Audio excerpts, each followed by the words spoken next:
সারা দেশেই জেঁকে বসেছে হাড় কাঁপানো শীত। অনেক এলাকায় বেলা গড়ালেও দেখা মিলছে না সূর্যের। দিনভর কুয়াশায় শীতের তীব্রতা বেড়ে ব্যাহত স্বাভাবিক জীবনযাত্রা। আর জানাতে গোপালগঞ্জ ও চুয়াডাঙ্গা থেকে যুক্ত হচ্ছেন আমাদের সহকর্মীরা। শুরুতেই গোপালগঞ্জ থেকে যুক্ত হচ্ছেন সহকর্মী প্রসূন কুমার মণ্ডল। প্রসূন, আমরা একটু জানতে চাইবো যে চুয়াডাঙ্গার অবস্থা এখন কেমন এবং সেখানে জনজীবনে কি প্রভাব পড়েছে? দেখুন, গতকাল থেকে কিন্তু গোপালগঞ্জের শীতের তীব্রতা খুব বেশি। গতকাল ছিল 7.5, আর আজকে কিন্তু শীতের তীব্রতা হয়েছে 8.4। গোপালগঞ্জের যে শ্রমজীবী মানুষ, কৃষক, এরা কি করে রাস্তায় বেরিয়ে তারা ইনকামের জন্য বের হয়। রিক্সা চালক, ভ্যান চালক, অটোরিকশা, এরা কিন্তু খুবই কষ্টে আছেন। তাদের সাথে আমার কথা হয়েছে, তারা বলেছেন যে রাস্তায় কিন্তু লোক সমাগম খুবই কম এবং যাত্রীও কম। এই কারণে কিন্তু তাদের আয়ও কমে গেছে। তারপরেও পেটের তাগিদে তারা বাইরে আসছে। দোকানপাট খুলেছে, এখনও কিন্তু দোকানপাট খুলেনি, লোকজন আসেনি। তো গোপালগঞ্জের কৃষকদের সাথে আমার বেশ কথা হয়েছে, তারা জানিয়েছে যে এই শীতে তারা মাঠে নামতে পারছে না। দরিদ্র মানুষরা তারা শীতে কষ্ট পাচ্ছে। জেলা পর্যায়ে এবং প্রশাসনের পক্ষ থেকে কিছু কিছু কম্বল বা শীতবস্ত্র দিলেও ব্যক্তি উদ্যোগ বা কোনো প্রতিষ্ঠানের পক্ষ থেকে কিন্তু শীতের কোনো কাপড় বা কম্বল এখনও গোপালগঞ্জ জেলায় দেয়া হচ্ছে না, শুরু হয়নি। গোপালগঞ্জের এই শীত মৌসুমে যে কৃষিনির্ভর গোপালগঞ্জ, এই কৃষিনির্ভর গোপালগঞ্জে কিন্তু শীতের কারণে চাষাবাদ কিন্তু ব্যাহত হচ্ছে। এই চাষাবাদ ব্যাহত হওয়ার কারণে কিন্তু গোপালগঞ্জের কৃষিতে একটা প্রভাব ফেলতে পারে বলে কৃষকরা আমাদের জানিয়েছেন।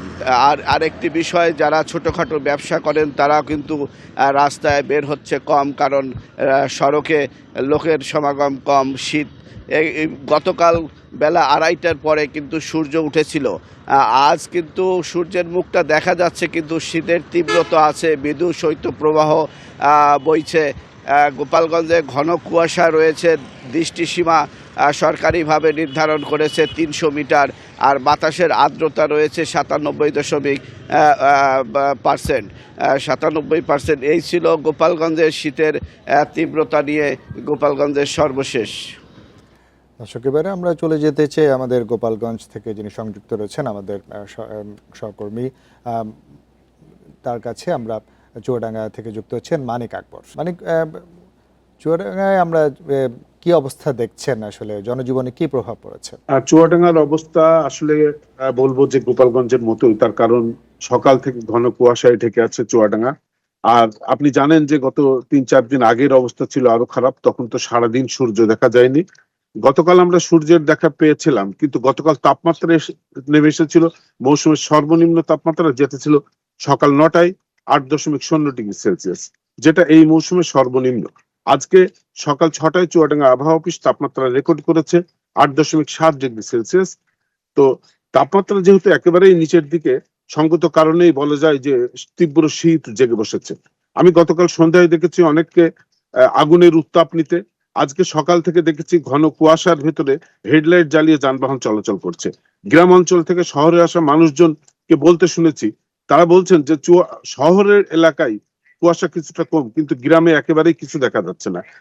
তার মানে যারা বিশেষ করে সাইকেল চালিয়ে আসছেন, তারা বলছেন, সাইকেল কিংবা মোটরসাইকেল চালিয়ে যারা আসছেন তারা বলছেন যে 10-12 হাত দূরেও একেবারেই কিছু দেখা যাচ্ছে না, যে কারণে খুব ধীর গতিতে তাদেরকে আসতে হচ্ছে।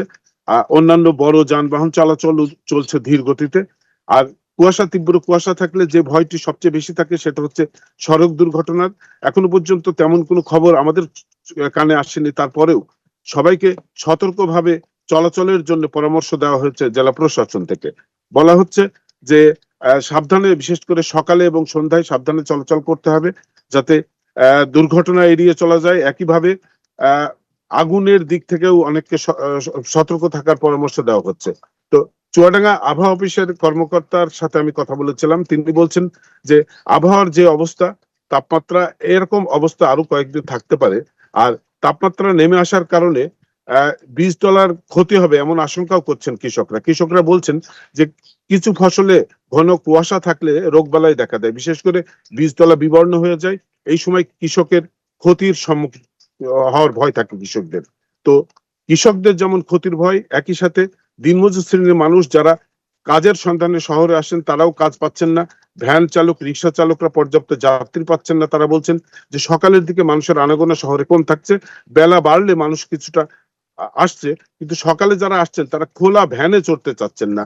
তারা ইজি বাইকে চড়ে ঘুরে বেড়াতে চাচ্ছেন, কারণ খোলা ভ্যানে বাতাস লাগছে এবং শীত অনুভূত হচ্ছে বেশি। তো একই এইসব কারণেই আসলে সব মিলিয়ে চুয়াডাঙ্গায় তীব্র শীতের প্রকোপ। এই শীতের অবস্থা, যে অবস্থা রয়েছে এই অবস্থা তাপমাত্রা না বাড়লে উত্তরণ হবে না এমনটি মনে করছেন। আর আর বলা হচ্ছে যে শীত বস্ত্র বিতরণ করতে হবে। চুয়াডাঙ্গা এবং গোপালগঞ্জ থেকে আমাদের দুজন সহকর্মী জানাচ্ছিলেন শৈত্যপ্রবাহের সবশেষ খবরাখবর।